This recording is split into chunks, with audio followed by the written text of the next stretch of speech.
Jagged. Since in the end, the whole path is about consciousness, then the whole path is about consciousness. All the other things you get into in between are just because you're lost. There are things you're given to do to try to gradually move back toward consciousness. But if you're wise, you won't get involved in a trillion, billion practices, beliefs, which do nothing but keep you from where you're going when it's all said and done. In the end, the most direct path is consciousness.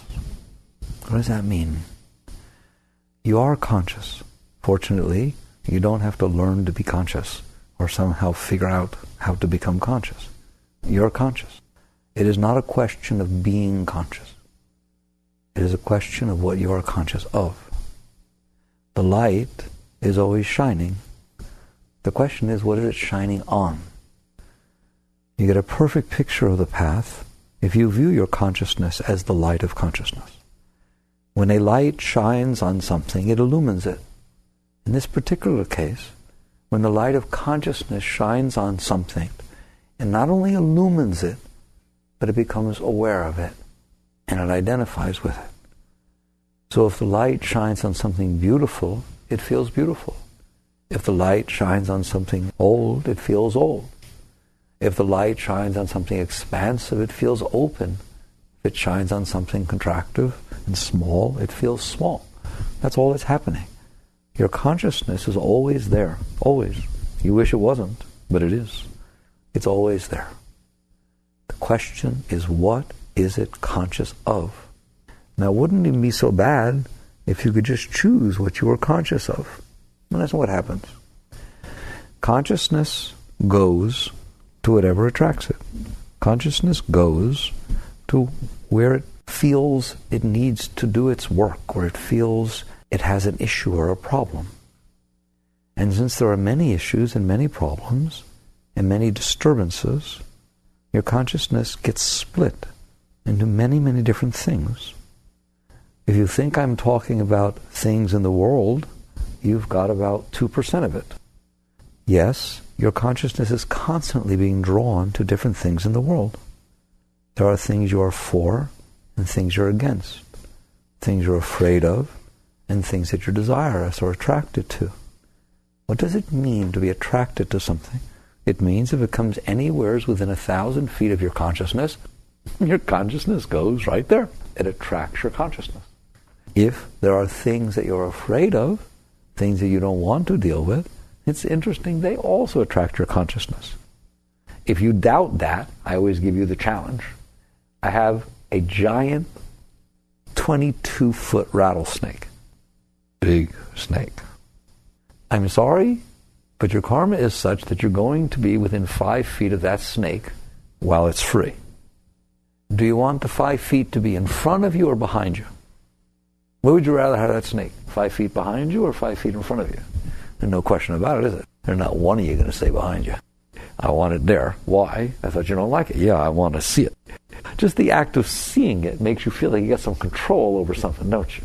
Therefore, that which you don't like, your consciousness is attracted to. But it's not attracted to it because you want it. It's attracted to it because you don't want it. And so it watches it. It puts it in front of it so it can keep it away from it. It's the funniest thing in the world when you watch it. Let's say you just got divorced and you were invited to a party and you don't want your ex to be there. And you don't like your ex. Obviously, you don't want to be where your ex is. Isn't it funny that when you go to the party, all you do is look for him or her? And you ask people, have you seen him? Have you seen her? It's just the most amazing thing in the world. So that which you are attracted to draws your consciousness because you want to be with it. It's attractive to you. That which you are repulsed by, that which you are afraid of, that which you are disturbed by, draws your consciousness because you want to keep away from it. It's just so poignant and funny. Because you want to keep away from it, you watch it so you can keep away from it. Really weird. But it's true, isn't it? So your consciousness is drawn to that which distracts it. It's that simple. And you are distracted to things if you're attracted to them, if you want them, if you need them, you're desirous of them. And you are distracted by things if you're afraid of them. So now you're constantly, my God, if you watched it, if you could be conscious enough to watch how often your consciousness is distracted from what you're doing. A noise comes, what's that? A sight comes, what's that? A person comes, who's that? Smell, sight, touch, sound, anything that comes in through the senses that you either want or don't want. All of a sudden your consciousness is drawn off of what it's doing. How come you're not finished? I got distracted. You say that every day. What does that mean, I got distracted? Such a simple thing to say. That is not simple. That is as deep as it comes. The day that you understand and see what's happening when you say, I got distracted, is the day you are truly on the road to enlightenment. Because what you're saying is that I am consciousness, and my consciousness was focused on something. Something else came and stole my consciousness from what it was focused on. I got distracted. How often do you get distracted? If you could watch, you'd be scared to death how often you get distracted. The outside world distracts you, which you're attracted to, and that which you're repulsed by. But that's nothing. That's like 2 or 3%. What you're distracted by is your feelings. You're sitting there looking at something, and all of a sudden some fear or some love or some anxiety or some tension or something comes up inside, doesn't it? And all of a sudden that's got your attention. That's nothing. What you're really distracted by is your thoughts. And this is when you're really getting conscious, when you notice that. All day you have these things called thoughts. How many thoughts do you have a day? Ever count them? You better laugh. Why? You count all kinds of things. Why don't you count your thoughts? So the net result is you have a lot of them, don't you?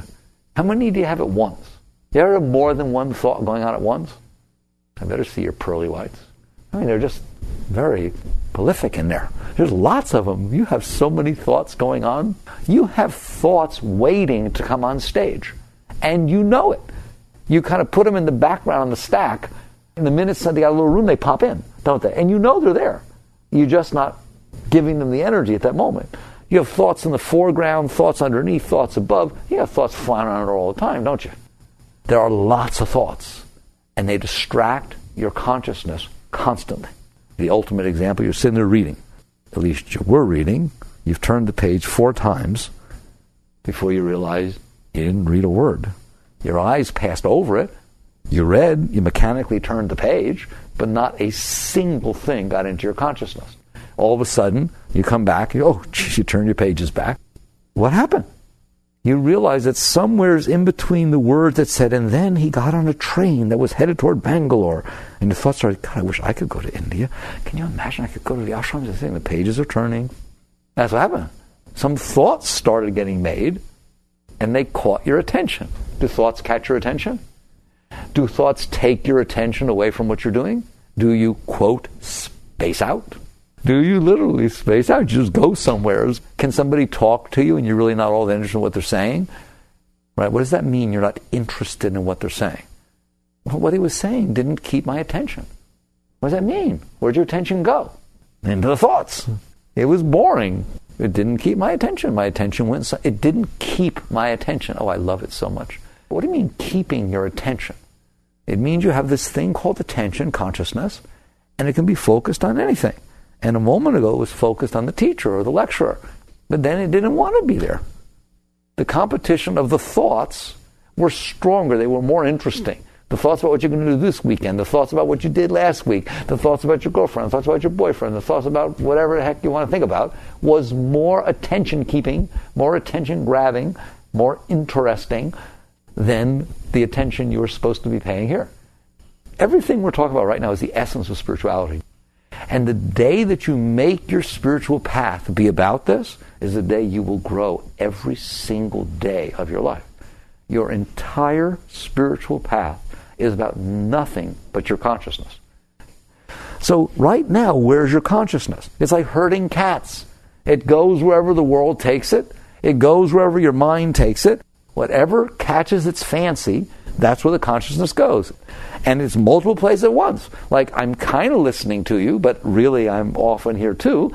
It's not like I'm totally somewhere else. I could be. Can you get so lost in a thought that you don't hear anything else that's going on in the room? Of course you can. Can you multitask? Sure. You're good at that. So net is, your consciousness goes places.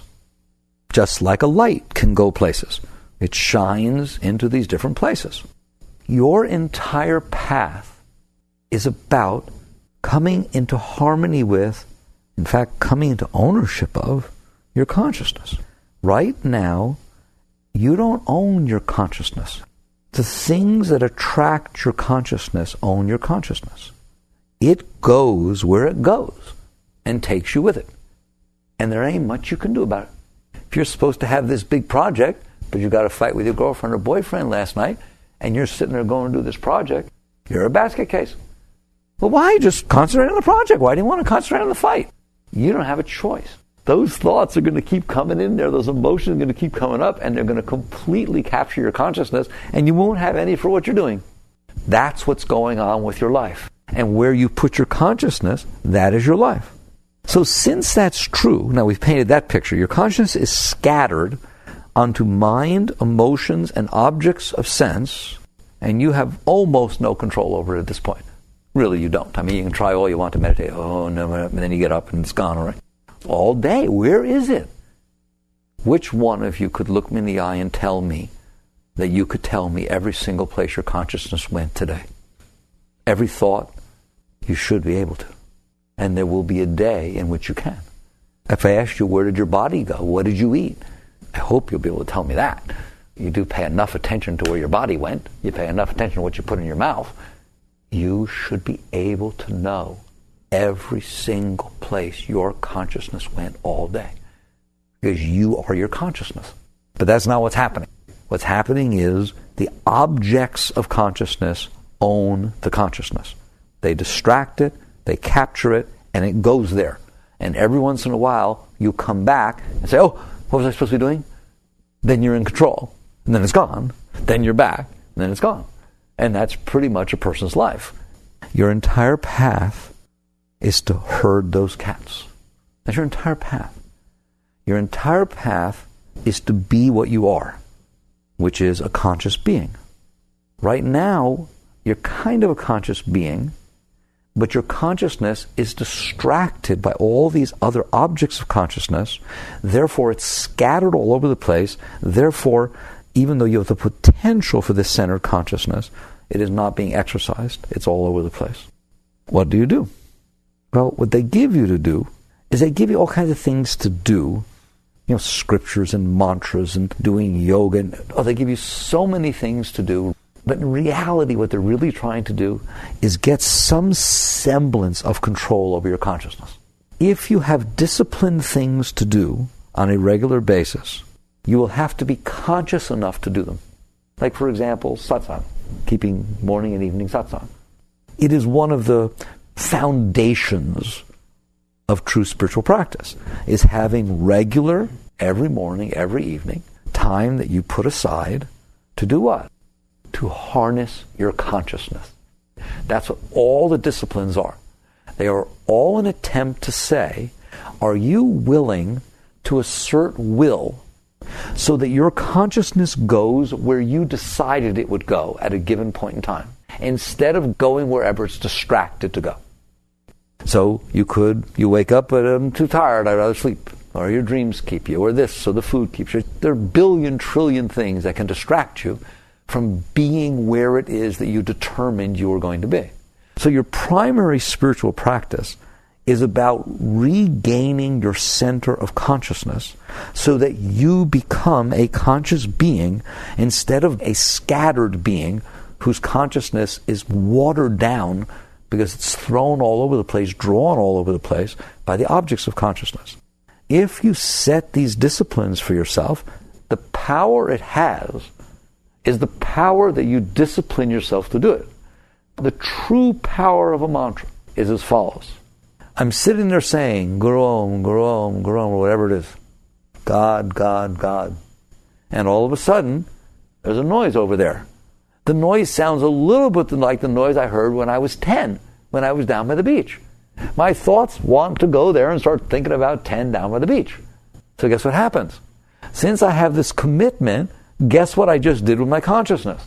I said, We're not going over there. We're staying here. Whoa. What a thing to tell your consciousness. What a thing to assert willful control over where your consciousness is focused, instead of letting your consciousness be drawn to whatever thought, emotion, or object draws it. How powerful is that? If you assert your willful intent to regain the control over what you're conscious of, you will start to realize you are the consciousness. It will awaken you. It really has nothing to do with mantra. It doesn't make any difference. What matters is, if the consciousness is scattered all over the universe, inside and out, you have no power. Why? Well, for the same reason that water that's just spilt all over the ground just flows out and there's nothing there. It just absorbs, it does nothing. But if you have something that harnesses the water, that holds it together, and you keep pouring into it, it builds a force, it builds a power. It goes up, it rises up. You can use it to drive a windmill. You can do all kinds of things with harnessed water, can't you? You can do all kinds of things with centered consciousness. You can do nothing with scattered consciousness. This is your spiritual path, guys. Now, whether you do that practice through mantra, whether you do that practice through reading the Bible, whether you do that practice by keeping disciplined times for satsang or meditation, or all of the above, that's just something you have to decide, you have to deal with. But what it's all about is not those things. A true spiritual seeker understands that they are the consciousness and they want their soul back. Period. By hook or by crook. Their freedom has been taken away from them. Their life has been taken away from them. They don't have a life. They're owned by wherever the energy gets distracted. That's where they are. They can't get done what they want to get done. They can't succeed what they want to succeed at. And they can't become who it is that they are, because they're busy being wherever the thoughts go, wherever the emotions go, and wherever attracts them or repels them goes. And that's who they are. They're scattered all over the place. That's the reason you center your consciousness. You center your consciousness in order to get your being back. It's that simple. What has meaning is the centering of your consciousness, is the willful, conscious intent of maintaining your being so that you're there. You can be there all the time. What does it mean to be there? It means that something starts to distract your consciousness, a thought, a feeling, or something outside, and before your consciousness goes with it, it asks permission. For all practical purposes, it just stops for a moment and permits you to be aware that you're about to lose your consciousness to the object. And you decide, do you want to? What an amazing moment. You're given the moment of free will. Do I want my consciousness going there? Maybe you say yes. Guess what? When you're conscious enough, even when it goes there, your awareness of being goes with it. It never fully goes on its own. You are always there, aware. I'm going to put my consciousness here. I'm going to put my consciousness there. But it's a place you put your consciousness. It's a place you permit your consciousness to go. It is not something it does without your choice, and it does it for as long as you want it to do it. You never lose it. You never ever lose it ever again for the rest of your life. That's what losing it means, by the way. You lose your center and your consciousness gets involved in emotion and you're not there anymore. It gets involved in a thought. And, oh boy, he got lost in his thoughts. It gets involved in some external activity of fear or passion. It's gone. As opposed to, here I am and I'm playing tennis. I'm doing this. I'm saying this. Even when you're talking, you are aware of what you're about to say before you say it. You are aware how much you're talking. You're aware of your tone of voice. You're aware of every single thing that is going on while it's happening. You're not stopping it. It's not a control freak. You're just conscious. And at some point you will feel that your talking has lost its meaning. It lost its power. And you'll stop. Why? Because it lost its power. You don't ever find yourself on autopilot. You're a conscious being. That is what it means to grow spiritually. You become a conscious being. Now, this becomes your spiritual practice. If you want to do all the other techniques, by all means, do them. But at least understand their meaning. Their meaning is to gain the discipline so that what you said was going to happen is happening, to get focus. At some point, do the real practice. What's the real practice? Awareness of being. Are you aware of every step you take all day? Or do you just walk? I'm challenging you. A normal state for a spiritual being is there is not a single physical step, not a single physical step that takes place all day that you are not aware of your foot going down on that ground. That you do not feel your heel and then your toe touching that ground all day, every single step you take. There is no autopilot. There is no talking that's going on without you knowing that you're talking. There is no walking going on without you knowing that you're walking. There is no eating going on without you knowing you're eating. There is nothing going on without the all-seeing eye knowing that that is what is taking place. So when you walk, be aware that you're walking. What's so hard about that? You're going to get up, you're going to walk from here to the door. What happens is you're not walking. You're in your thoughts. You're in your emotions. You're attracted or repulsed by something. And body is walking. You can tell whether a conscious being is walking or unconscious being is walking. It's amazing. You can just feel the energy. A conscious being, when they walk, it's quiet.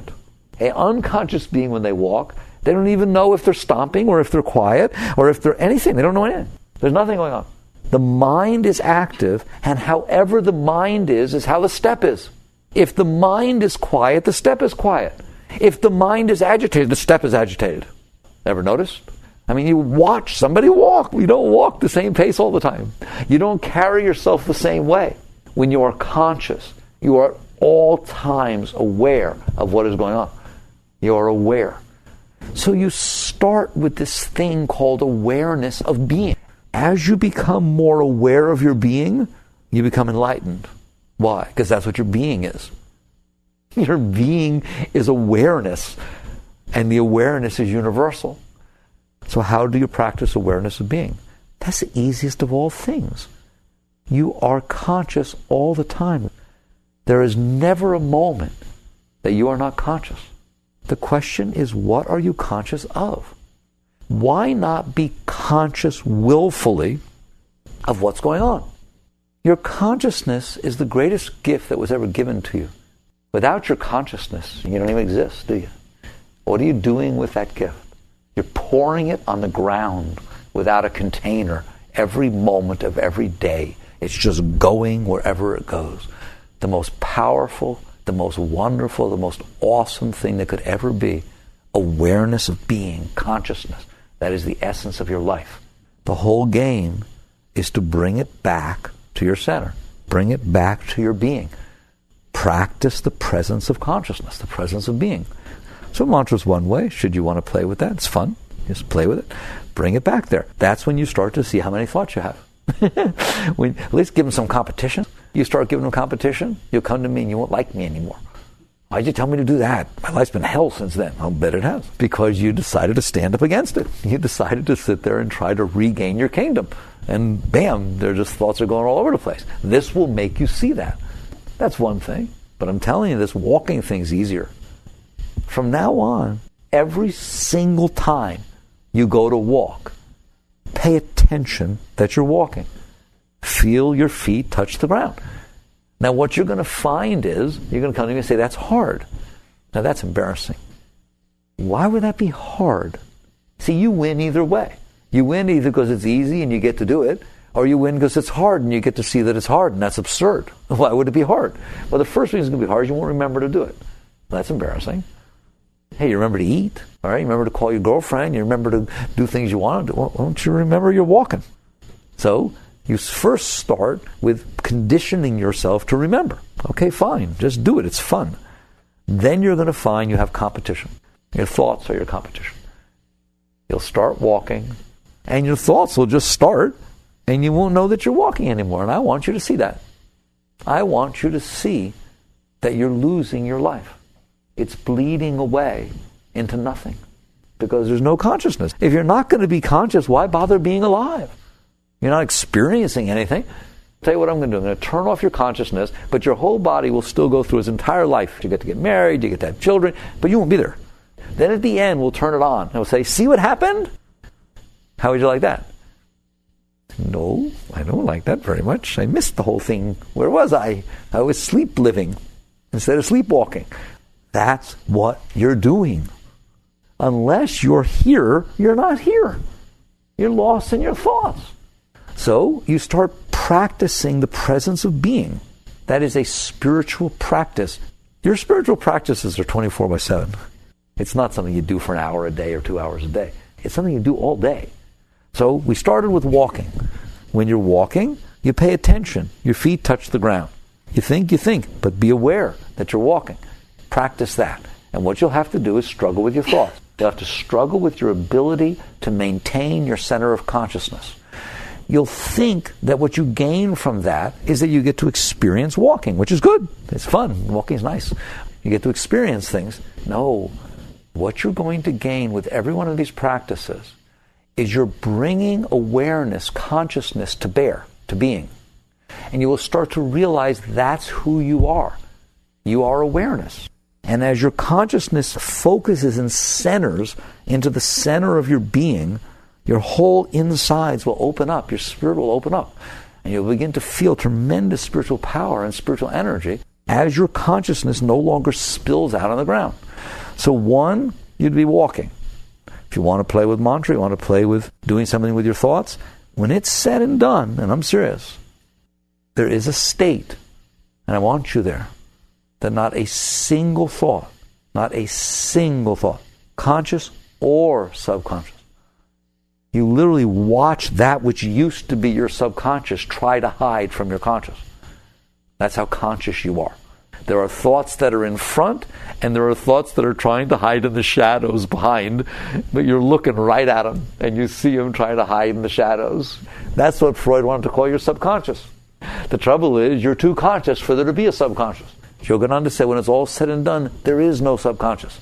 And he's right. There is no subconscious mind. There's mind.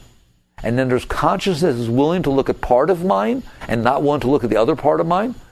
The part that consciousness is willing to look at, we call the conscious mind.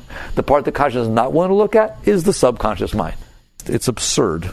All you have to do is decide you're willing to look at all of mind, and there's no more subconscious.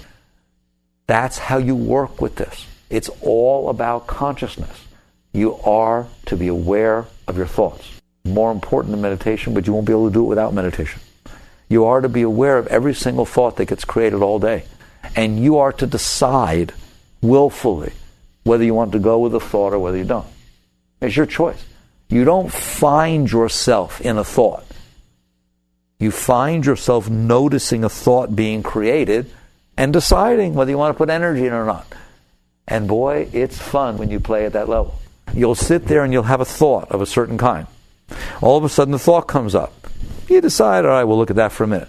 And then another thought comes up in opposition to that thought. Like you think, well, I could do that. Then you feel guilt or fear or shame or desire or memory. One thought generates a bunch of thoughts. And then the next thing you know, you have a thought, and then you have another thought. Well, I could go off and do this. Then it thinks, yeah, but so-and-so wouldn't like if I did that. Or then you start to feel fear. You start to feel anxiety. You start to feel jealousy. You start to feel guilt. Just all of a sudden, emotions start because you had a thought. Do you watch that all day? Do you notice that your thoughts cause your emotions and your emotions cause your thoughts? Is it quiet enough to where every single one is seen by you? And you decide you want to go there or you don't want to go there. Because that is where you have to get if you want out. Why? Well, it's obvious. If these thoughts and emotions create themselves and they capture your consciousness and they pull your consciousness into them and you don't have any control over it, well, then you're not going anywhere. You're going to stay there. You're a prisoner. You're a prisoner of your emotions and thoughts because they captured your consciousness. You don't get to be who you want to be. You don't get to be yourself. You have to be busy being in those thoughts. What if you have a problem? You got a serious problem, a sickness, of this. Don't think about it. Can you not think about a serious problem? You just sit there and decide. is there any purpose to be thinking about this? Maybe it's not its time. Maybe it's not anything, right? Like, what's the purpose of dwelling on something that has no purpose to dwell on at this point? You're a rational person. So you just sit there and you look at it and you say, okay, I'm not going to dwell on that. Can you? Can you just sit there and every time it tries to come up, say, no, thank you, but no thank you. And keep your consciousness where you want it so that that thing just fades the minute it starts. That is what it means to be a yogi. You understand that? And a yogini. You're a conscious being. It has to do with your awareness of being. It has to do whether when you walk, you know you're walking. It has to do with when you talk, you know you're talking. Or is what's going on in there, as it is for most people, is it's so uncomfortable in there. It is such a mess in there that all you do is want to lose yourself so you don't have to deal with it.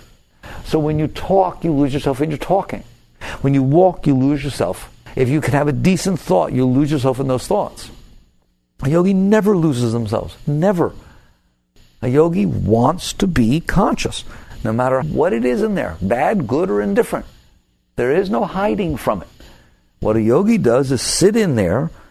Now thoughts come, emotions come, form comes. But you are completely involved in what matters to you, which is self, being, essence, consciousness, radiance of your inner self. And that's where you live. And you should be able to live there when you're outside, when you're inside, no matter what's going on.